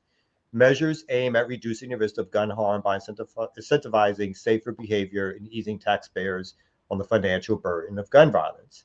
And so I am kind of like, okay, I'm not mad at that because I don't think I think there's a again I just think we live in a society where the plethora the reach of weapons is so wide and vast. And I know again on the radical side, a lot of folks talk about we need weapons, of course, because the other side got weapons, the other folks got weapons, and they're constantly threatening us. And so I'm not about at this particular stage in history suggesting we take guns away from everybody unless it's an even takeaway. And that might be that's my divergent point of like in the future, I'd love to live in a society, a black society, where everybody didn't have weapons because they weren't thought of as like the go-to thing for settling problems, or they just weren't that much of a recreational activity. But usually other folks are just like, they hardcore on they gotta have their guns, like they gonna go out in the street and fight the revolution with their little gun they got anyway. But I'm not gonna make them go buy that. But that's So usually the you ain't gonna ideological help stance me. or whatever like that. What do you think about that? Where do you stand on the gun rights stuff? I mean, I am from the South, so I my family still has guns. Hopefully my dad will he will I'm probably gonna have to, I guess my brother's gonna get my grandfather's Winchester, but I was hoping to get it. But but I mean my family, I got family members who still hunt. My grandmother had guns, you know what I mean? And so I I don't know. I don't think. I don't like the whole idea of gun owners having to pay an additional fee. I mean, because that For why, insurance, you don't who think they gets should? that? But wait a minute, No. they should get insurance, right? Yes. Now that I agree So with. Yes. like as a Yes. requirement of having a gun. Yes. Oh yeah. Now look, if if if Brewski over here bites someone in my house, they can file a claim against my insurance company for my homeowner's insurance, and my premium goes up, and then I have to get additional coverage unless I get rid of the dog, right? So why would I be against that? But I'm fine with having liability coverage for gun owners, for people who own guns, and I'm cool with however people personally feel about guns. I have never liked, though, this idea of gun buyback programs, because white people never turn their guns in. You never see these gun buyback programs being pushed in these white communities where people know everybody has a gun. Ain't nobody, you never see. It's always black folks in cities standing in line turning their guns in for $400. Man, stop doing that. Don't do that. Do not do that. Well, I don't that's what they target. Yeah, they target our communities to get the guns. When they They talk about getting the do. guns off the street, right? That's targeted towards our communities, not towards sort of white on white violence, or not towards getting them AR-15s off the street, or cutting out those, or stopping white militias. Or none of that. You're right. None of that is ever targeted. But I do. But part of me is the whole. Part of me about again thinking about Western culture is that I believe that part of that, that gun love or a culture, like, I don't know if I think that's necessarily quote unquote natural to who we are. I think that's also a manifestation of sort of the rugged Western culture, individualistic white culture. And when guns were invented, the need for people to want to have them, to need them for protection and so forth and so on, and to fight back against the quote unquote native population, right? Right. And I think all of that bleeds into the current love of weaponry and the rugged individual having that stuff. So I'm always a little bit like, again, I'm not. I've done gun training. We got, anybody want to come over when they're not invited? We got something for you. So I'm not like opposed in that way, right? But I am saying that I love to get to a point when we start thinking about societies that, again, don't think that weapons are sort of a necessary sort of accoutrement of everyday life. That's all I'm saying about it. Yeah, I mean, I think I agree with that. I think, for people who feel that, I mean, and I don't think we're talking about like a utopia here, right? Yeah. I think communities need some form of protection. And I think that there should be people who are designated, who, are the protectors of the community. And sometimes, yeah, that protection does mean that people have to be armed. And again, being from the country and loving to live near the woods, around the woods, look, big animals like bears, look, a 22 ain't gonna help you with you shouldn't be messing with them in the first place. But I mean, if you leave a bear alone, they'll leave you alone. They don't want no parts of you either. But things happen, and yeah, 22 is not going to help you against a bear. It's not going to help you against a full. Why are you living where the bear lives, though? You know what I'm saying? Because that's the bear space. I like living around. I like living in the woods. Told you to go live next to the bear. Well, the bears. The bear ain't come live next to you. You went to live next to the bear. They travel, but I want my cabin in the woods, and I would hope to come to an agreement with the bears. Like, look, this is just my spot right here. I'm not gonna bother you. You go on and do your bear business over there. You don't have to bother me. We cool. I ain't got no beef with you, bear. But things happen. I know the ear doctor about to do a segment. He can come on because he might have an opinion on this. But somebody just asked, and usually I don't do the chat thing either. But somebody just asked about what I thought about gun culture in Mississippi, and it was like first time I saw somebody dressed in fatigues. Yeah, I was in carrying. We was at a hotel for a convention. This was in Mississippi, and it was a white boy, big white boy too. And fatigues, and he had his rifle. I'm just like, what's going on? What's happening here? And for them, and again, nobody else was shook or thought nothing about it, because it was just, again, this the natural way in which people was like, this is, that dude this is some Billy Bob dude who out there. Was he a hunter though? Yeah. He wasn't hunting us at the time. I'm sure, but he was just, but the fact is that no one else thought about it as I need to react to it. people kept Right. eating their soup or whatever it is. Just like, what's happening here? It's like, oh, Nobody time to nobody dip. walked up into the nobody walks into the Wendy's in New York with their AR-15 strapped, Well, yeah, and the reaction is kind of like, "All right, she's just getting a sandwich." You know what I mean? yeah, So because the so gym that in New stuff is York always is like back. new. Yeah. Yeah, My mom 'cause had a gun. My mom was from Charleston, South Carolina, and I remember yeah, she as a kid, you go searching in your parents' shit when you're not supposed to. Don't know what I was looking for, but I was searching. but you found And it, didn't you? I found a gun. Yeah, I found her gun. This was in Brooklyn, you know what I'm saying? Statutory, a little bit like it's over. But I was like, I looked, checked it out now. Put that back, and I never, like, And you I'm were not a sure. good kid from then on. I was like, what? I also found a weed stash. That's another story. Yeah, What? doctor, please. What? Are you in the bathroom, man? Yeah, Why man. are you in the toilet? I'm in here scrolling. You know how you get Oh my God, what? you in the bathroom, you scrolling, your legs go to sleep after a while. They sleep right now. Oh my God. Yo, so I'm I'm scrolling, right? And when you look at your phone and you see some certain things, I see let me show y'all some of the stuff I've been seeing. I like to do that's the lean over. I do the lean over. You don't do the you lean do over? oh I do the lean when over. your legs Hands, start going to sleep. yeah, that's what get like the I think I elbows on the want to have knees, any elbows part on of the this knees, and conversation. that kind of This that's is I'm just saying. Go ahead, Now sorry. I was looking at this. Now check this out.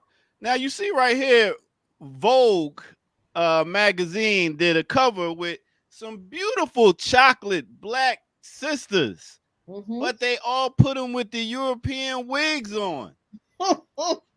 I mean, I was so like, oh, look at these sisters looking You noticed great, that, blah, right? blah, blah. And then I'm just like, why? Is Because that it's it? still the European desire that if we're going to be here and around them, that we adopt their ways. It's like, it's like how some of the black schools started. They were basically training schools on how to look and act European. Oh my That culture still exists. Yeah. goodness. Yeah. And What else you found? I seen that. And then, I was looking around too, some good news, some bad news. But I remember this movie right here. Do y'all remember this movie? Yes. Yeah, it was a Yeah. terrible movie. I do remember that. Let me movie. tell you about this movie in case some of y'all never heard about it. It's a white rich KKK member, Jackie Gleason, Oh my God. I whose forgot. son is bored and pretty much he wants a new toy. So this KKK member goes and gets, Richard Pryor to be his son's toy. Mhm. Now, here's the funny part. The guy's last name is Bates, and everybody calls him Master. So his name is Master Bates. Hey, get your back off that toilet seat. Nasty. Oh yeah. Nasty. You're right. My bad. I'm leaning up. My butt ain't even touching. I got the toilet tissue. You But got the biggest toilet I've ever seen. Wait, I'm sorry. Do y'all think that this movie could even happen at this time and day? No. I mean, in defense to Richard, I think this is post burning. I think this is when Richard Pryor was just trying to get that dough. To be honest, the same way Eddie had his stages. Burning. Yeah, post burning. Yeah. Oh, after he burnt. Post burning. Yeah, this is post. This is post. He did have to get that money back up. Yeah. But I mean, the fact that they put this movie out and then the writers in the writing room like, oh, this is gonna be great, hilarious. Oh my goodness. And the fact that there's like, and let's get Richard Pryor to do, and Richard was like, right. Let's get Richard. He'll do anything. He just got burned. that was terrible right there. And then I seen this one and I started laughing. Do y'all really think? And when you read this, you kind of read it in a voice like, I saw your little friend Rose at the protest yesterday. What? I need context. What is this about? Oh, you can't see? Can't see the picture? That's Coretta and Is that Coretta? Oh, Coretta is that MLK. wait, and who's speaking? Who's doing the speaking? Is that Rose? Is that That's That's Coretta. Coretta. She said I saw your I little saw your friend little Rosa at friend the Rosa. protest yesterday. what they trying Oh to say? my God. Sacrilegious. Oh. Who? Is there? I've never heard any historical conversation that there was something between a Rosa and a Dr. King. Is that what they're trying to imply? No, but you know about the stories of him with other Yeah, women. Well, So, yeah. And so But I, did they they have to you say Rosa? Oh my yeah. God. Man, And, people on the internet be, oh and I'm no. glad you brought that up because that was again there was something on it in social media talking about again this whole protecting of people that was like it's been proven that Dr. King or no one can prove that Dr. King didn't have affairs because I think Coretta Scott King actually put a letter out in reference to the Ralph David Abernathy book in which he talked about Dr. King's affairs, where she claimed that she knew her husband and so therefore he did not do those things. And after I stopped laughing, after seeing that, I was like, look, there's some things you just can't put back in the bottle, right? I mean, the FBI has actual recordings, right? So, fuck the FBI and all the rest of it. But you can't, there's recordings, there's other folks in addition to Abernathy who said these things. And so, again, it's one of those things like, we talked about earlier about what people do and what's public and what's not and what gets them thrown over the rails or not, right? I'm, his friends, family, and all the folks. No one's ever accused him of abusing anybody, but that's a conversation for his friends, family, and other folks to have. But if it's public information, it's public information. It doesn't mean to me that it diminishes what he's done historically. And maybe it means he was not the greatest husband in the world. Right. But unless there's other accusations with it. But the fact that some people actually want to act as if that he never even did those things. And it was something similar, like Kathleen Cleaver would talk about, has defended Eldridge Cleaver publicly in terms of some of the accusations against him. And, it just seems a step too far in terms of like, I'm willing to support that you love the man, but there's also got to be some recompense for someone's actions or whatever like that. I mean, most men in power got side pieces.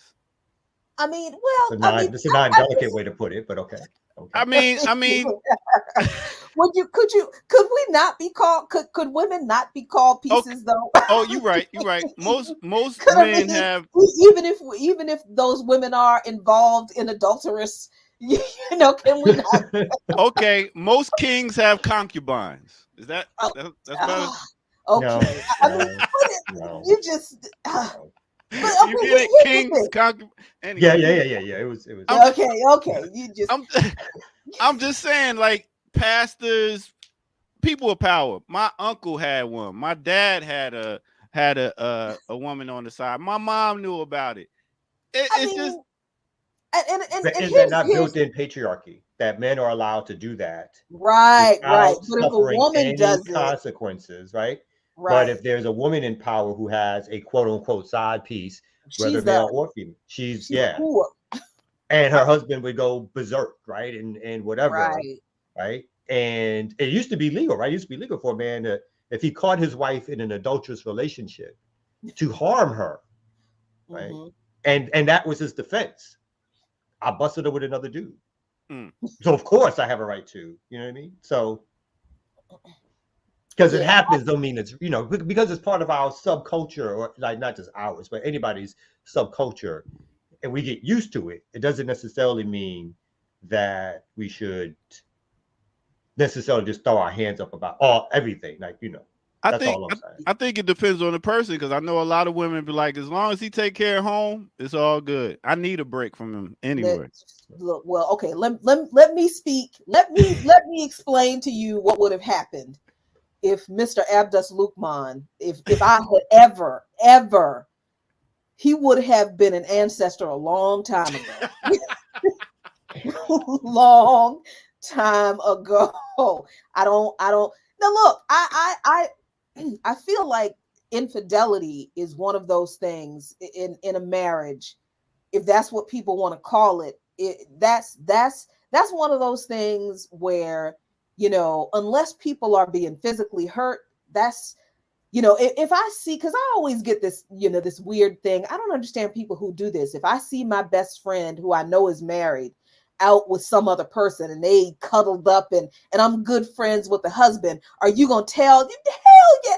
First I'm gonna ask her, what the fuck is wrong with you? What are you doing? Why are you out in public with this? What's your problem? Man, You gonna rat him out, Jackie? you worse than D from what's happening. I'm gonna tell mama. And then I'm gonna tell her, either whatever's going on with y'all look, that's y'all business, okay? But don't expect me next time we have dinner, I'm just gonna be kiki ha ha and oh no. You can't Either keep your mouth shut, Jackie. I will not. No, Wow. because if I knew, if I was in a relationship with someone and my best friend saw my man out with some other woman and I found out that she knew and she didn't say something to me, we ain't in a relationship anymore with that dude. She ain't my friend no more. That's not comradely. You don't. True. Come on. True. That's but if people are fine with whatever folks are doing in their marriage on the side, whatever, and they tell me to stay out of it, then that's what I'm going to do.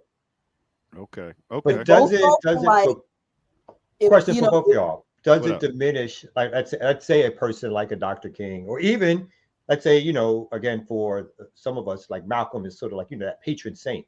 Mm-hmm. And so when the book came out, Manny Marabou's atrocious book on Malcolm, which made accusations of Malcolm having an adulterous affair and accusations of Betty having an adulterous affair, even suggesting that one of their children wasn't their children, which seemed, with no footnotes, no proof, it just like sort of threw out something salacious. And if you've ever seen those babies, those kids of Betty and Malcolm, one, it just doesn't seem plausible that those ain't their kids, but that's another discussion. Yeah. But the mere, do we think that leaders who hold them, or even thinking about Elijah Muhammad, right, in the secretaries, whatever, leaders who hold themselves up to a particular moral standard, right, and maybe they don't overtly talk about that stuff, but they seem to suggest that they are morally upright. And whether or not that just means morally upright as in they act a particular way, or morally upright as in they got a particular relationship with God that doubles their morality.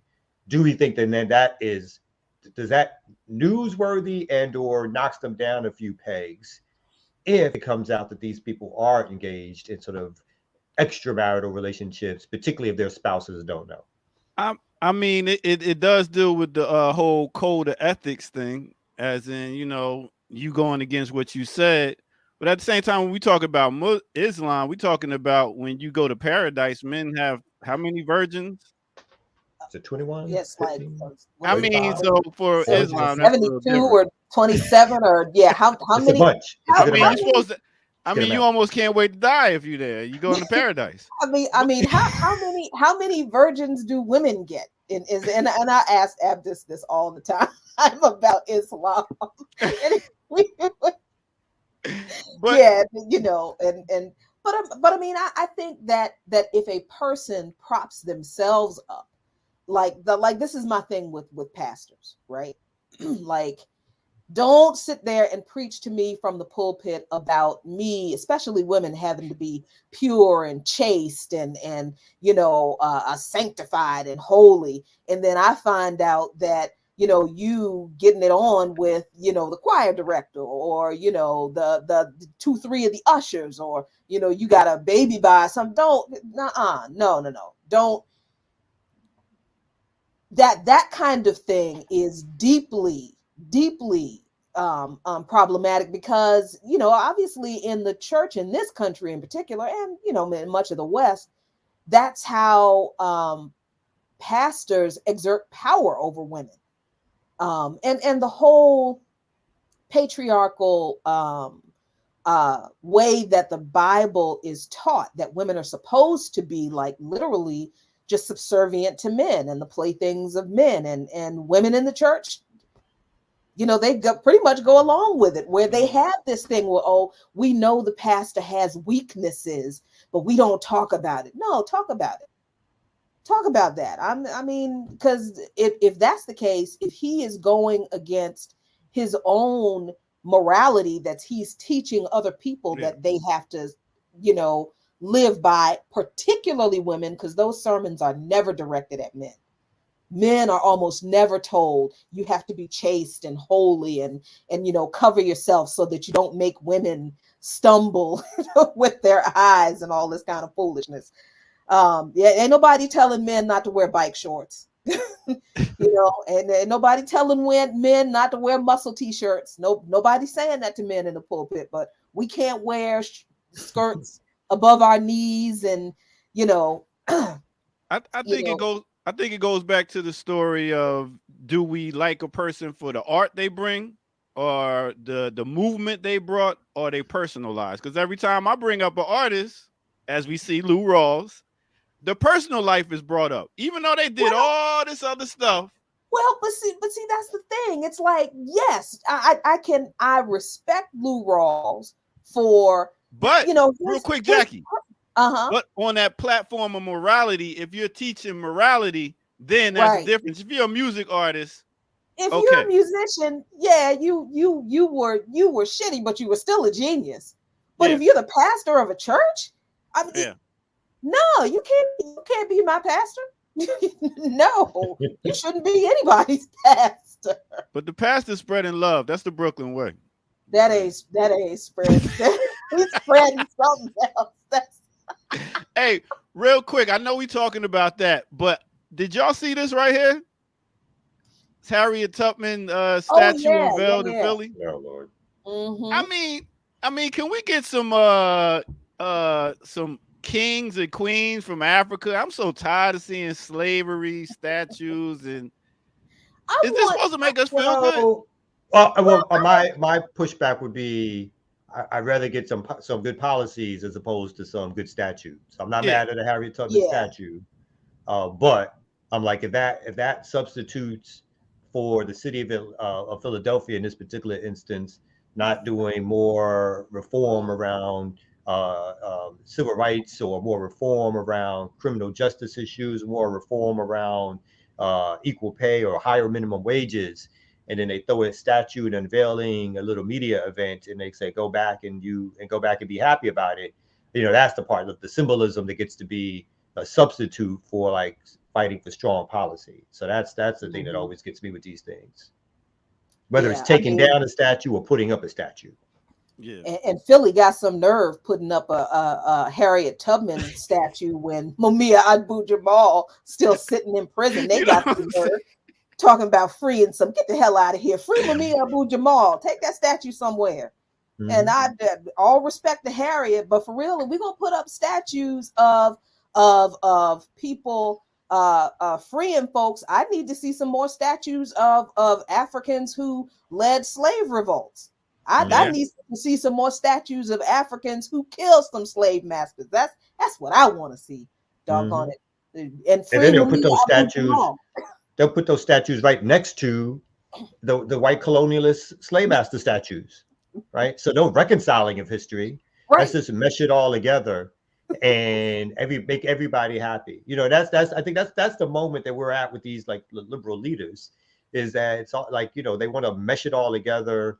They want to give you something to sprinkle it on you, but just don't challenge too much. Don't ask anybody to deal with the history and what the ramifications of that history is. Mm-hmm. That's a step too far for them. And so again, like obviously in a world in which we controlled, there'd be some statues of Harriet, but hopefully that would be after we've dealt with issues of poverty, right? That'd be after we dealt with issues, the stuff we're talking about, abuse issues, and making sure people have treatment centers and all the rest of it. If we lead with the symbolism, and symbolism takes the place of real change, then basically it's propaganda. Yeah. Right. Let's get a Mansa Musa. Let's get a Queen Nzinga. Let's get an Imhotep statue. I'm really tired of the whole running from slavery. Out big up to Harriet Tubman, no doubt. But I'm really tired of it. I I'm don't know. done. I mean, I'm just the whole statue thing. I just don't want any more stupid statues. Just no more. Idol worshiping. I think there's some legitimacy to that. But okay, ear doctor, here's my question for you since you're still in the bathroom. And I honestly, who lets you stay in the public bathroom that long? Are you actually sitting on the I see you have the seat up, so I hope you got a little toilet paper protection I thing. got it. I got it. I got the Okay, protector. okay, all right. Because All where right. do you put what's that? What you got? All right. So I got another story. I was scrolling and I checked out. Texas brothers beat stepfather to death for allegedly molesting a 9-year-old sister. Big up to these young boys right here. You know what I'm saying? I But looking mean, out for their sister. They say the women ain't protected. These brothers was like, yeah, they protected. So look at this dude on the end right here. He's like, yeah, I did it. Mhm. Yeah, I did that Mhm. shit. yeah, he's like, yeah, I did it. And what? And what? I Mhm. mean, I think this proves that you don't have to be armed to protect you. I think that's so And then important. justice has to be taken into, yeah. But I it, mean, but again, I'm gonna bring it back to the larger issue around the death penalty, right? So is mm, that's whether or not it's the state sanctioned or family sanctioned?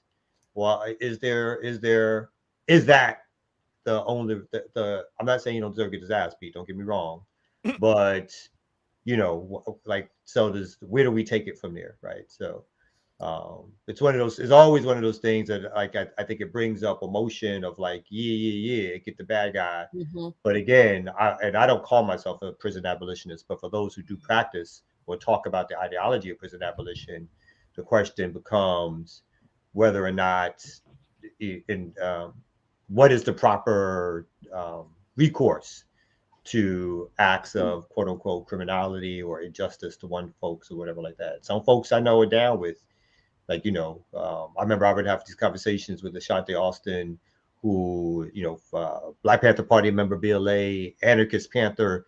And, part of his thing was all about um, community justice, right? That's like, Mhm. setting up community justice. And so the community should have the right to figure out what it wants to do in particular cases.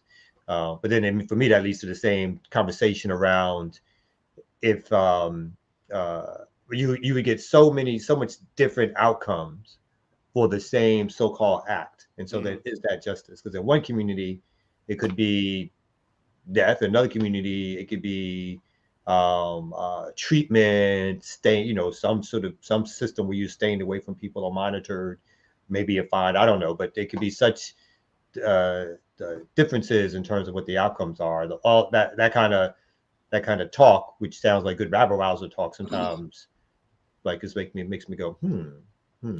This, this is when I think about. I know I'm gonna get blasted, but I don't care. Um, this is when I think about when we should actually invest in a private prison of our own that does rehabilitation of our own. Because you can have a community out there, like it's saying, if you steal something, you get your hands cut off. That's that community's culture. That's that community's ways. But what about if you steal something and we sit you down and talk to you, rehabilitate you, and give you a second chance instead of how that community would just give you no chances, cut your hands off as soon as that happened. So I'm thinking if we have our own spot where we can do rehabilitation of our own and stop depending on these governments that's not giving rehabilitation at these prisons and stuff like that, and doing our own and teaching them different stuff, I believe that could be a win if it's done Well, right and by the right people.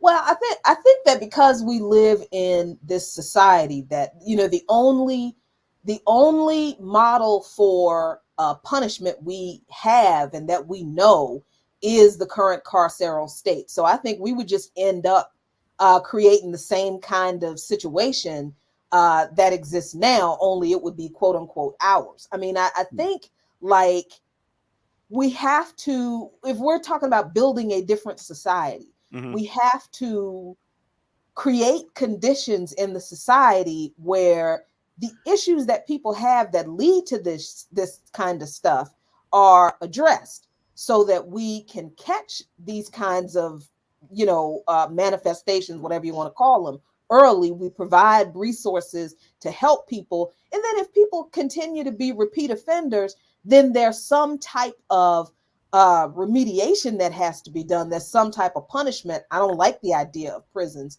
but there has to be something that is done to deal with antisocial, dangerous behavior toward other people in the community. I don't think prisons is the way, but I also don't know what that is. But I think that if we look at the cultures that we came from, that we were disconnected from, then I think we can find out what that is. But that's something that we work toward. I mean, yeah, we joke and laugh about, he got street justice. Yeah.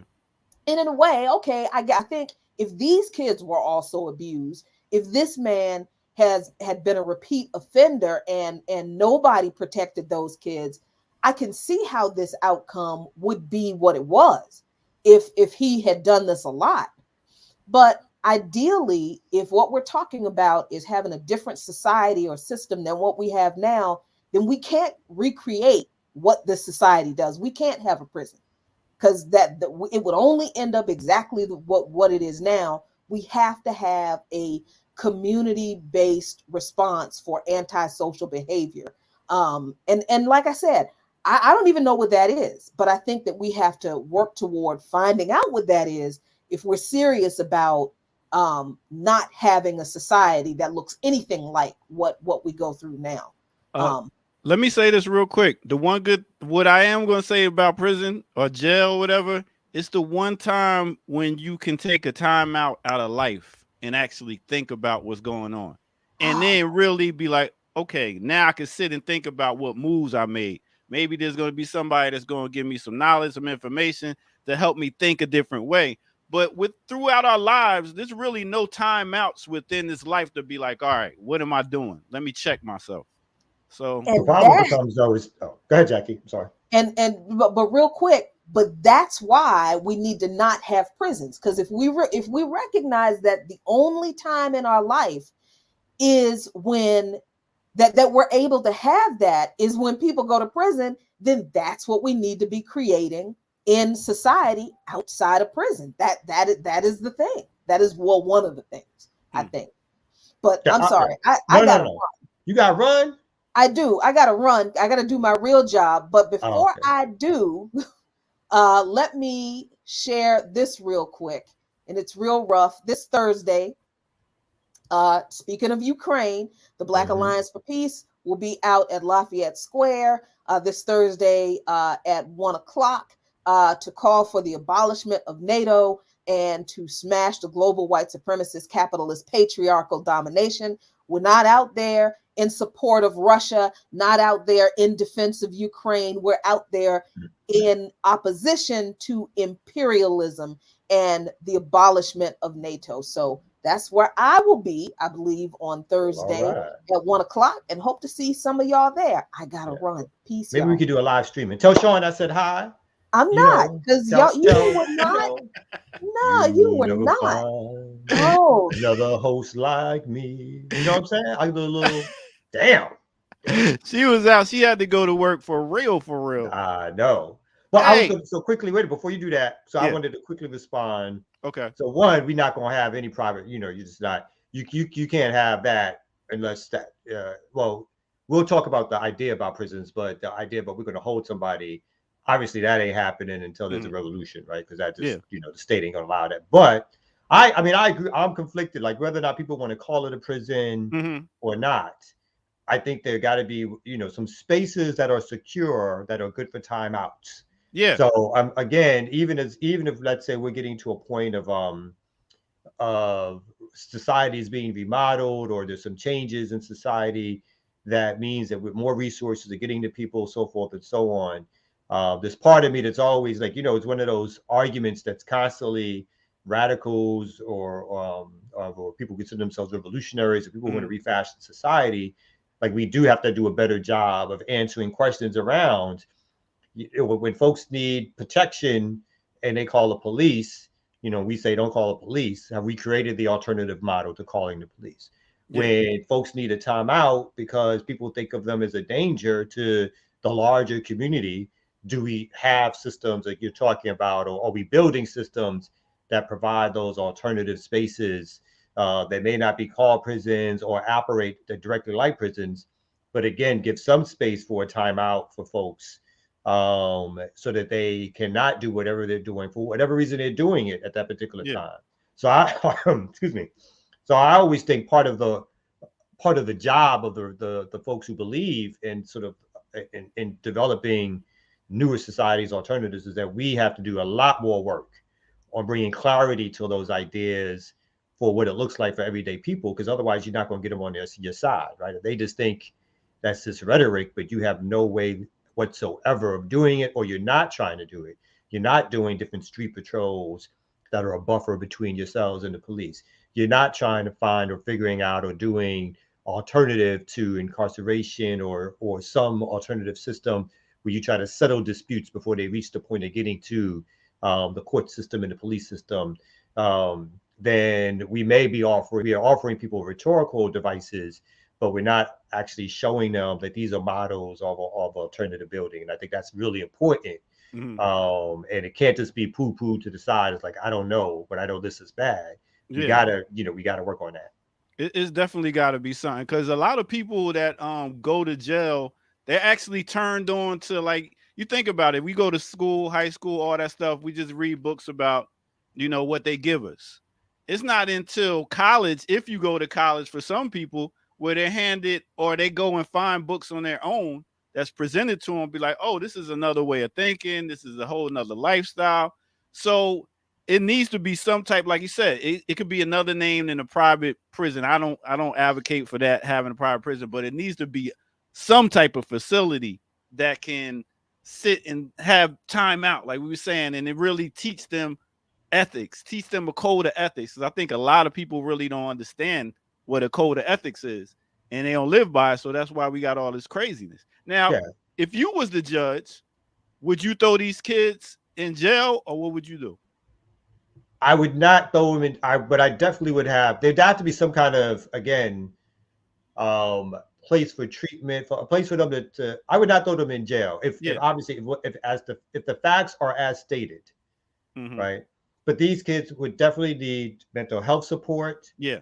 They need support around some intervention so that they don't feel like that's what they have to do. Their family would need some support. Their little girl, obviously, most importantly, needs support. But I wouldn't, if the circumstances turned out to be true, I would be hard pressed to say, well, what else? They may have gone, quote unquote, gone too far, in my opinion, but I could not logically suggest that when you find out that kind of information about something happening to your family member, that there's got to be something that says there's a price to be paid. So even if I think the price was maybe too great, or not necessarily what they should have done, there's a difference between that and saying that we're going to further stigmatize by locking up these three folks without dealing with the larger issue at hand or whatever. Yeah. So we need a facility with psychiatrists, somebody that could teach trade skills and history.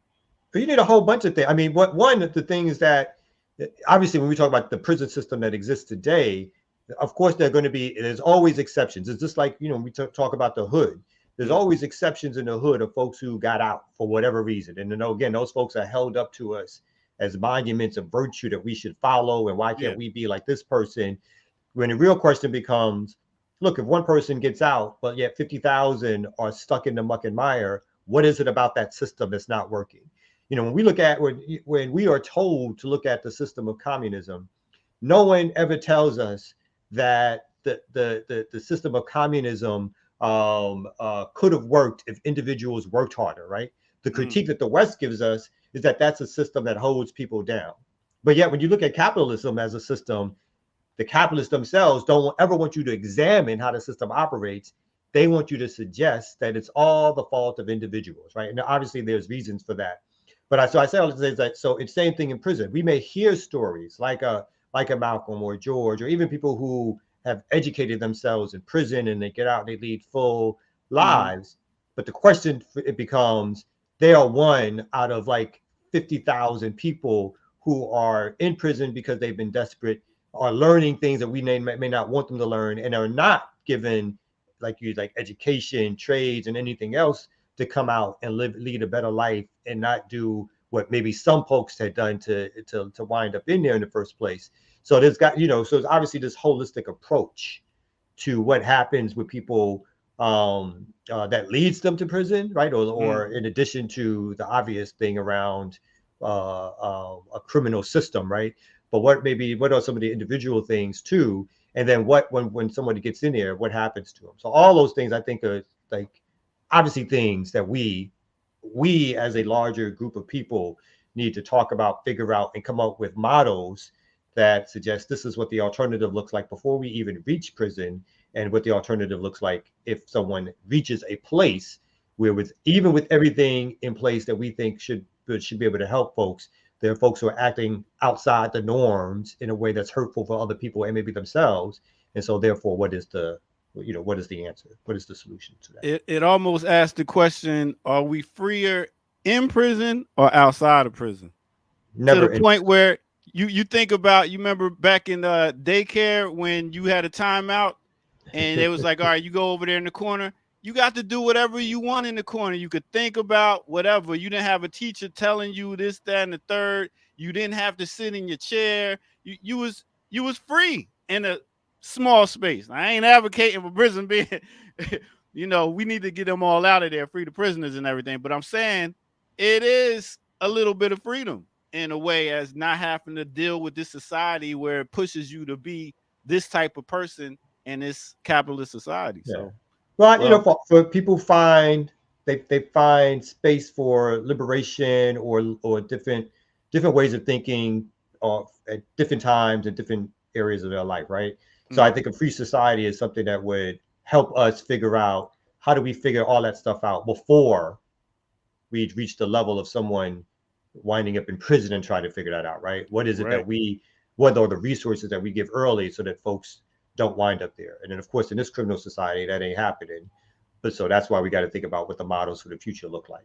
All right. So on that note, we out. But Jared wanted us to mention that we are dropping some new members only, Patreon only material.